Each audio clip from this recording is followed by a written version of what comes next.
A relationship with the right referral partner could be a game changer for any B2B company. So what if you could reverse engineer these relationships at a moment's notice? Start a podcast, invite potential referral partners to be guests on your show, and grow your referral network faster than ever. Learn more at sweetfishmedia.com. You're listening to the B2B Growth Show, a podcast dedicated to helping B2B executives achieve explosive growth. Whether you're looking for techniques and strategies or tools and resources, you've come to the right place. I'm James Carberry. And I'm Jonathan Green. Let's get into the show. Welcome back. We are here today with Tony Hughes. He is a keynote speaker. He's a best-selling author, and he is actually the most read person on the face of the planet on the topic of B2B selling. Extremely ecstatic to have Tony in our speaking lineup. Tony, how are you doing today? Hey, James. Really good to be on your program. Thanks for having me. No problem at all. So Tony, tell us a little bit about your background and what you're up to on a day-to-day basis. Well, we'll jump into the topic. I don't think people are that interested in me. But the short version is I've been in the business world for 35 years, and for 30 of those years, 3 decades, I've been in selling, or I've either led corporations. I've had CEO roles, sales director roles of public corporations, predominantly running the Asia-Pacific region for tech multinationals. But I did run my own business in the USA for a number of years. Published a best-selling book a number of years ago, and working on my next book, which is called Combo Prospecting. It's being published by Amacom out of New York, and it'll be in bookshops in Christmas, January coming up. Love it. I love it. So Tony, we're going to be talking about how customer experience is tied to sales and marketing alignment. And as we jump into this, there's 3 key things that we're going to talk about. This first thing that we're going to touch on is this reality that marketers need to sell. Talk to us about this. Well, the reality is for every business is that there's these evil, relentless forces that are working on their business. So whether it's globalization with labor markets and trade barriers being removed, so a lot of roles are being offshored. So it's really happening to especially professional services. So every industry is really vulnerable to this.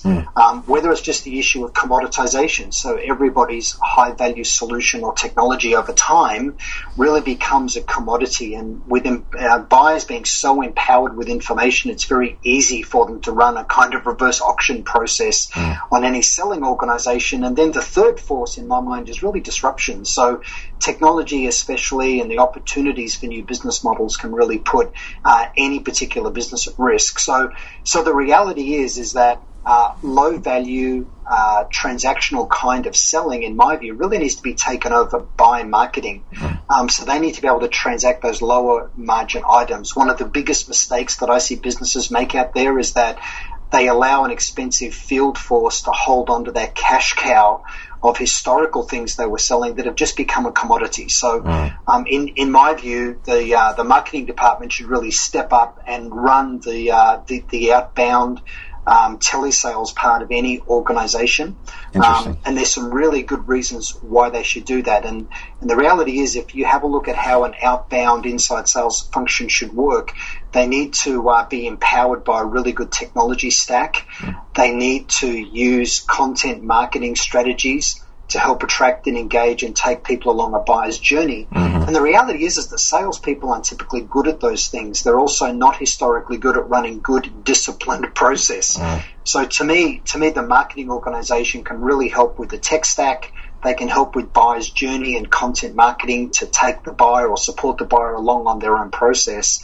And they can really have a more disciplined approach to how they, in essence, playbook that whole sales process and really run it with good metrics and good KPIs. So what you want to do is force the field selling organization to value and take the lower value commodity things away and get marketing to really drive that. Now, most salespeople nearly drop dead on the spot when you say you need to own a sales quota and be on the hook for actual revenue results rather than a whole lot of fluffy KPIs around mentions and events and building brand. But that's the first thing that I think is really important in sales and marketing alignment, is actually segment well and get marketing to step up and own a sales quota. That's really interesting, Tony. There's been one guest that we've had on our podcast where I saw, she as the VP of marketing had the sales development team rolling up to her. So she was technically the vice president of marketing and sales development.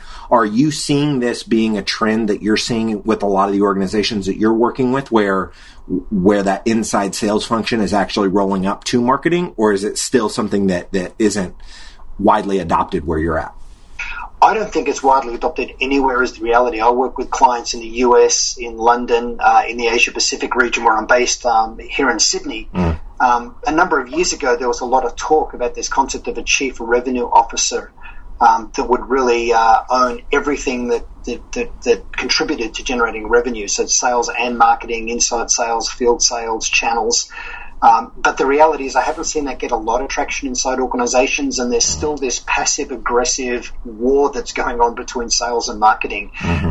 Maybe it's too strong to say there's a blame game going on, but they certainly don't really get each other, to put it in the modern parlance. Got it. So do you think that situation that you haven't really seen come to fruition, the rise of kind of the chief revenue officer, would that be the structure where what you're talking about would likely flourish in a scenario where there's a CRO? Yeah, it would. And even, later in this talk, we're going to have a conversation about customer experience, right? Yep. So CX is really the new battleground for acquiring clients. And if you look around the boardroom table of any organization when the senior leadership team is there, the first common link for all of the pieces in the puzzle that contribute to creating great customer experience, driving new revenue, retaining clients, creating growth, the first common link is typically the CEO. So, the role of chief revenue officer, I believe, was an attempt to insert somebody under the CEO that would own that point where everything actually converges. But the reality is the CEO needs to change their title to Chief Customer Experience Officer, because they're really the person that owns all of the pieces that can go make this happen in the marketplace. And it's not having a great product, service, or solution. It's not having unique IP that'll make you successful. It's your ability to create great experience with clients where they become loyal and they become market advocates for you.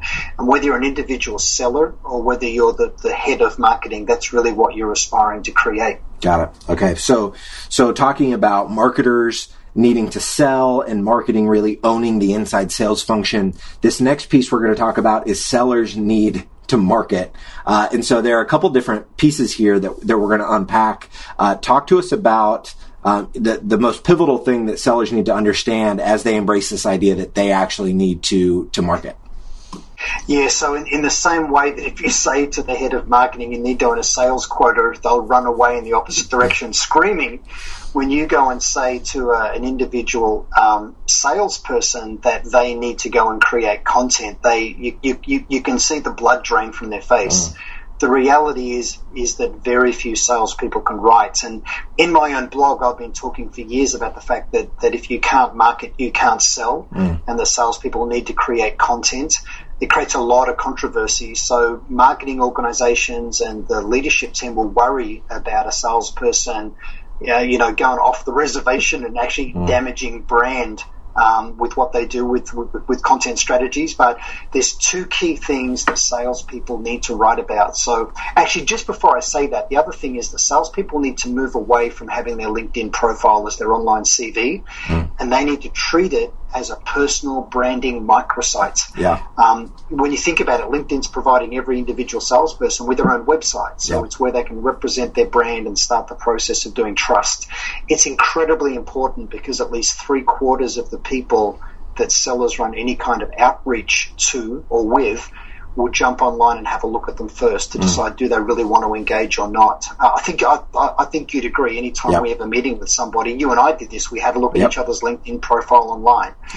So that's the first thing. But within their LinkedIn profile, they then need to write, and there's two things that they need to write about. The first thing is they need to make a list of the common objections that they get, and they need to proactively adopt the opposite position to that objection and write an article on their own within their own LinkedIn profile using LinkedIn's publisher platform. Some people call it LinkedIn Pulse. Pulse are the channels that LinkedIn run for content that's authored on the publisher platform. And the second thing they need to write about is they need to proactively set a value agenda. So in other words, set the agenda about what they want the conversation to be about with buyers. And if I can, I'll just give you a real-world example of this. That'd be great. I do a lot of work with recruitment consultants. So if you look at this first one, write an article that adopts the opposite position of objections. A recruitment consultant will commonly call up a hiring manager or a line manager, and they'll try to reverse market either a real or a fictional candidate as a way of trying to get a meeting with that hiring manager. And here's the common objection. The common objection is this.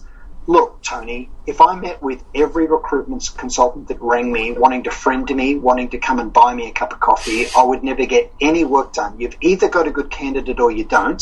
So send me the CV and I'll take a look at it. I'm too busy to meet with recruitment consultants. Really common objection. So here's the thing. I work with recruitment consultants and say, you need to make that excuse of I'm too busy. You need to make that the reason that they should meet with you. So write a post that basically says how 20 minutes will save 12 hours and dramatically de-risk the recruiting process. And write a post that talks about the fact that any buffoon can go ahead and screen candidates based on skills, qualifications, and experience. But the real magic and the real risk is in identifying, is someone truly a cultural fit, not just within the organization, but with the way that that particular manager runs their team. Because we hire based on skills, qualifications, and experience, but we fire based on the fact that people are not a cultural fit. So write a post that says that's where all the risk is, and if you invest 20 minutes with the right person that can go and find those right candidates so that they can understand how you define culture within your own team, because culture is nothing more, nothing less than the behavior of the leader. You can take all of the wrapping away. That's really what it is at its heart. So you just say the reason you're busy is the reason you need to meet with me. Invest 20 minutes with me, I'll save you 12 hours. I'll dramatically de-risk the process because I will take the time to screen out based on poor cultural fit and make sure that the value for you is in the fewest possible number of CVs and candidates that you need to spend time with. So if they can passionately believe that and feel that and write an article that positions that positively, when someone looks at their profile, they'll go, wow, this person is not in the standard stereotype or mold of what I thought a recruiter was. This person is going to save me time, reduce my risk. And the way they define value is the fewer number of CVs. They don't have some crazy KPI where they've got to bash CVs out to hiring managers as a way of hitting some kind of metric.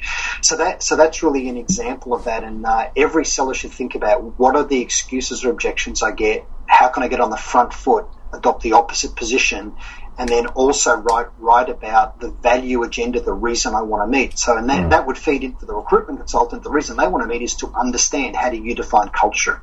Because that's where all of the risk is in hiring, and it's how you're going to ensure that you get a harmonious, successful, highly productive team. No, that's fantastic. So you've actually done something interesting, Tony. You have taken a really hard line with your own blog and your own writing. You 100% publish now on LinkedIn as opposed to having it based on your website. Can you walk us through, why you think other people should follow in your footsteps there? Well, for anyone listening to this, there's two books I highly recommend for you. One is a book called Platform by Michael Hyatt, excellent book on how to build a good personal brand. And the other book, essential reading, is by David Meerman Scott, and the book is called The New Rules of Marketing and PR. So I read both of those books when I decided to get serious about my own brand. And David Meerman Scott, Michael Hyatt, nobody on the face of the planet would agree with my strategy, right? But it's worked for me, right? So my strategy was to stop blogging on my website, stop trying to capture people's email addresses so I can blast and spam them with newsletters and all of my crap about what I'm trying to sell. No one's interested. Everyone's bombarded. It just gets you blocked, in my view, with that kind of strategy. So what I thought is, go and be where my market is. So for me, every person on the face of the planet that I care about or want to get to in a business context is in LinkedIn. There's nearly 500 million members of LinkedIn, 2 people join a second. And it's the strongest engagement platform on the face of the planet in a business-to-business context. So I thought, well, I'm just going to go and give my IP away. I'm going to pay it forward and share what I know and go be where my audience is. And I'll give you an example of this. I wrote a white paper, and we might finish with this story in a few minutes' time, but I wrote a white paper about an airline pilot that not only saved the largest passenger airliner and the people on board when there was a major incident, but when they got back on the ground, he jumped into the role of being the marketing and PR representative for the airline. It's an incredible story. And I did that as a white paper. You know, everyone's responsible for creating customer experience was what it was about. Yeah. And in a 15-month period, I had less than 100 people download that white paper, and it wasn't even behind a form. Wow. I put that same content into a blog. It's had 350,000 reads in LinkedIn. So less than 100 versus 350,000. And I have more clients and more speaking opportunities coming to me than I can really handle. Now, I know I'm a one-man band consultancy. I'm not trying to feed, 137 consultants. Yeah. And I believe in the disciplines of marketing and capturing details and, running newsletters and content strategies. I do, but it's incredibly powerful when you just go and be where your market is. No, that's incredibly powerful to hear your use case and how you're winning with it. So before we move to really where we're going to close this, which is customer experience, I want to reiterate, when sellers are considering that they need to actually market themselves, LinkedIn is obviously the playground where they can do that. And they need to think through the value agenda that they want to, where they really position how they want to steer the conversation, the value they bring to the table, and then thinking through objection killers. So what are the common objections that I face as a seller, and I need to be creating content, particularly on the LinkedIn platform, that will allow people to see my profile and handle those objections digitally. Is that right? Yeah, that's exactly bang on the money. Love it. Okay, so in closing out, talking about customer experience, this is obviously, Tony, something that you've written a lot about. As we were talking about it offline, you were telling me about a story of the Tesla Model 3. Can you talk to us about this story and then segue into this idea that customer experience is intrinsically tied to sales and marketing alignment? Yes, so the reality is that Forrester, Andy Hoare, did some research about 18 months ago, and in Forrester's research, what they concluded is that there'll be more than 1 million B2B salespeople in the USA will lose their jobs by 2020. Wow. If you have a look at the fact that last year, nearly 90% of chief marketing officers had customer experience as the fundamental way that they were going to go and try and create a point of difference in the marketplace. You can see that this is really important. And to me, if you have a look at Tesla, Elon Musk is not the world's most charismatic guy. He's not the world's best sales or marketing person. But when they launched the Tesla Model 3 last year, I remember watching that online. And here's the amazing thing. They just did a live stream broadcast on the internet. And they did not have people going into showrooms to place their orders. They had a shopping cart that they put up online, and they sold $12,000 million worth of vehicles in a shopping cart over a 72-hour period. It was the most successful car launch in the history of the world. And the reason they're so successful is because he's passionate about what he's doing. He's got a great why that he actually leads with. He's trying to make he has made electric cars cool. He's making them sustainable. He's got this massive vision for getting us off the face of the planet to Mars. But it's not that he just has a big vision and mission in what he's doing, but they create incredible customer experience. A good friend of mine just bought a Tesla himself here in Australia, and I sat down and talked with him about that whole experience. But the way they run the process is incredible. So they surprise and delight people at every step of the process. So everyone needs to look at people like Apple, at people like organizations like Apple and Tesla, and look at the way that they go create customer experience, because that's how people are going to win today. And there'll be a role for sales, and there's a big role for marketing. And what you do is you map the buyer's journey. You think about trigger events. You work out how do I create a surprising and delightful experience for them with technology, with apps, with a person talking on the phone to them at the right time, being able to go and see people physically. But you've got to map that whole thing and just, walk in the moccasins of the client obsessively and go and be where they are and engage the way that they want you to in social and all of the platforms. Got it. Okay. So you mentioned earlier a statistic that, 90% of CMOs say that customer experience is how they're focused on customer experience. So if 90% of people are all trying to do the same thing, how do you differentiate in that? Well, you don't differentiate in the mere fact that you're focused on customer experience. You differentiate in the way that you deliver it. I remember once I was the sales director for a public corporation, and my CEO said to me that and it may sound a little arrogant, but he makes a really good point. He said to me that he believes that he could leave his top secret business plan on the plane by accident and have his competitor catch the next flight and see it in the backrest of the seat and read it, and it wouldn't matter because they can't execute and we can. And he actually made a really good point. It is all about execution. If you think of golf, I've played golf with people where they'll stand on the tee and they'll pontificate about how they're going to play the hole and where they're going to lay up to, and if they're going to use their driver or lay up. And the truth is, hey, that's all interesting, but if you can't hit the damn ball, it's a moot point. So it is all about execution. And to me, where most companies fall down in creating great customer experience, this is both for sales and marketing, is they don't get the fundamentals right. Things like respond to leads lightning fast. The probability of achieving a sale is very, very strongly linked to how quickly you respond. So things like answering the phones quickly, responding very rapidly when someone actually fills out a web to lead form, surprise them by actually jumping on the phone and providing the tools with people so they can rapidly get some context about the person that they're calling.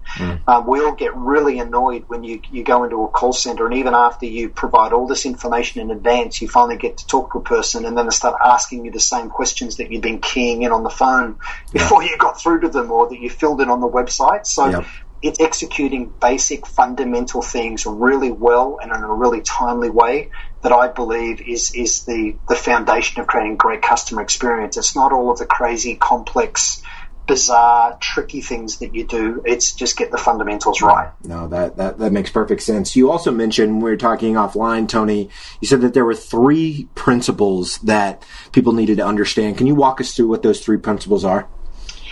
Yeah, so the first thing is everyone needs to accept the fact that they represent the brand. So whether you work in accounts, whether you're the CEO, salesperson, service or support on the factory line, everybody represents the brand. The next thing is that everybody is responsible for acquiring customers. It's really what my next book, Combo Prospecting, is really about. So whether you're on the board or you're in the C-suite, sales, marketing, again, the back office, everybody needs to think about who can I introduce our salespeople to, who do I know in other companies that would really make great clients. So that's the second thing. Everybody acquires customers. And the third thing is everybody creates customer experience. So, that person in shipping, the way that they package a product will have a massive bearing on whether it turns up damaged or not. So even someone in shipping and manufacturing accounts, again, getting the small things right is what creates end-to-end great customer experience for organizations. And if we've got time, I'd just love to finish on an amazing true story about the largest airliner in the world that nearly went down, and how the captain of that plane really stepped up and went beyond. So I want to close on that story, but I've got one quick question that I'd love to ask before we dive into that story, if you don't mind. You work with a lot of technology companies, and as you talk about customer experience, and technology companies are embracing this idea, could you share, some of your examples? You talked about the guy, packaging the box and how that has a drastic impact on customer experience. But when you're selling technology, particularly SaaS, and it's something that there tends not to, there's not the guy shipping the box and that physical kind of interaction. What have been some use cases where you've seen companies really crush it with customer experience, even though they're in a space where you can kind of glide by thinking, Okay, they sign up online, they do their free trial, they roll into a paid subscription of our service, but there's obviously ways to implement customer experience there. Could you talk about some use cases that you've seen that have been really compelling? Yeah, so maybe the best way to talk about this is the way the relationship is begun by the seller. So the problem with software as a service is that almost, not all, but almost all of the companies that are now selling in SaaS models, and by the way, it's not just software as a service, it's everything as a service today, including professional services. Yep. And the thing that's fundamentally happened is all of these corporations have had this crack cocaine addiction to massive licks of revenue happening up front with the client. So they'll have a very expensive sales and marketing machine with a field sales organization, and then they'll go out and they'll acquire clients for hundreds of thousands, millions or tens of millions of dollars upfront in contracts. And those big initial transactions funds the machine. It funds the expensive salespeople. When you move to software as a service, what happens is you fundamentally change that model and you tip it on its head because the revenue is back-ended. It actually typically costs the seller revenue to initially acquire the customer. Now, of all of the clients I work with, I look at Salesforce, right, who is the leader in the world in software as a service as a model. They're one of my clients. The more I work with them and the more I see internally, the more in awe I am of the way that they bring sales and marketing together. So their own sales cloud, marketing cloud, service cloud, and the community capabilities they've got support end-to-end anyway, so they've got all of the pieces, but they drink their own champagne in the way they go to market. So I'm sort of rambling a bit, but the key point is this. The way you open a relationship has far more bearing on your likelihood of winning the client than your ability or efforts to try and close a deal. So we need to open well. So what I see sellers doing incredibly well with customer experience is they're changing their comp models with their salespeople, and they're allowing people to go and work with the customer where there's shared values, where the seller says, hey, I understand, even though you want to start small, that this is still a very important decision for you. We're happy to invest and work with you as you go through that evaluation journey. I want to work with you to help you gain consensus inside your own organization for the people that will be using this and for the technical folks in the team. So what they do is, rather than resist and fight the fact that, you know, it's not very profitable initially to win a client, they recognize the lifetime value of a customer and they put comp plans in place accordingly. And look, I'm generally against people doing pilots and trials because I think it sends the wrong message within the customer organization that they're not committed with their own people to doing this. You've got to manage change well and show you're committed. But they'll support them through all of those steps of the process to help them come on board as a client. And then what they do is they don't just spring out of the bushes to surprise the client 30 days before the renewal is due 12 months later. They appoint a customer success person. They absolutely are committed to making sure the customer is successful with what they're trying to do with their product, rather than just sell some kind of platform or what they call a solution and walk away. No, that's incredible. So Tony, that being said, let's close it out with the story that you alluded to earlier. I think it's a really powerful story that will kind of button this up.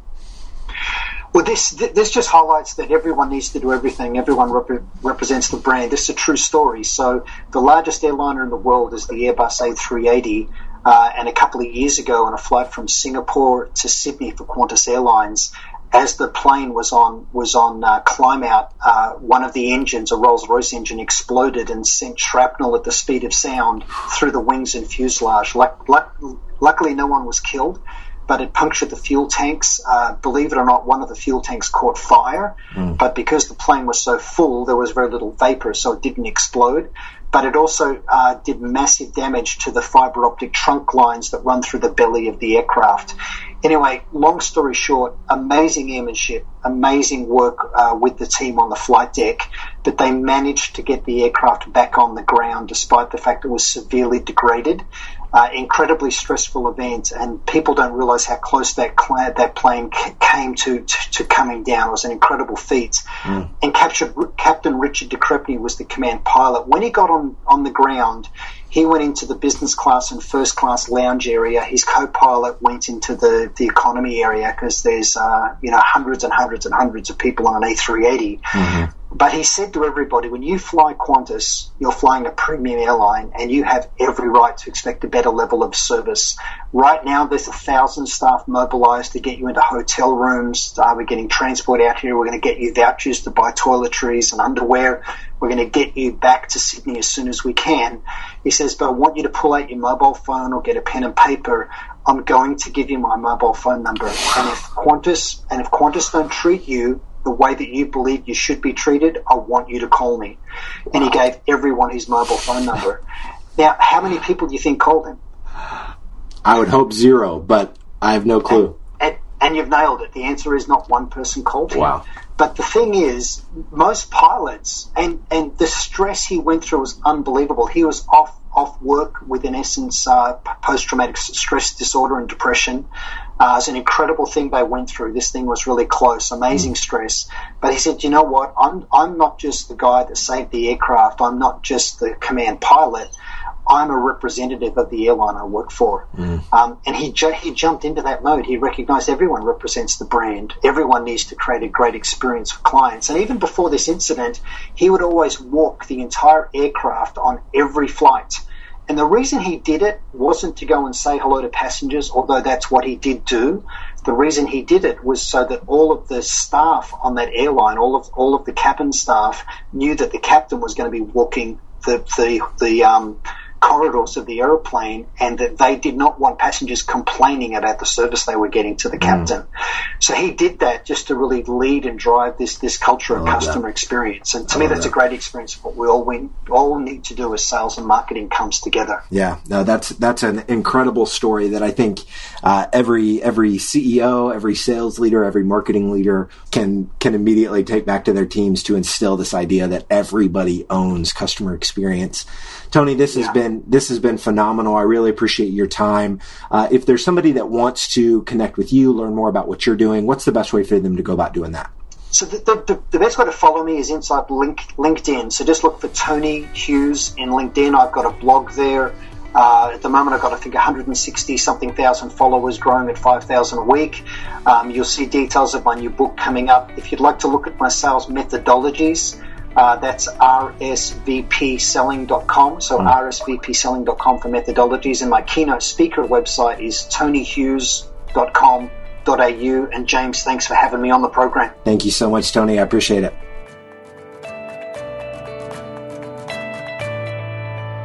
If you're a B2B marketer, we want to feature you on sites like the Huffington Post, Social Media Examiner, and Chief Marketer. Every week, we send out a question related to B2B marketing. We use the responses to those questions to fuel the content we write for really popular websites.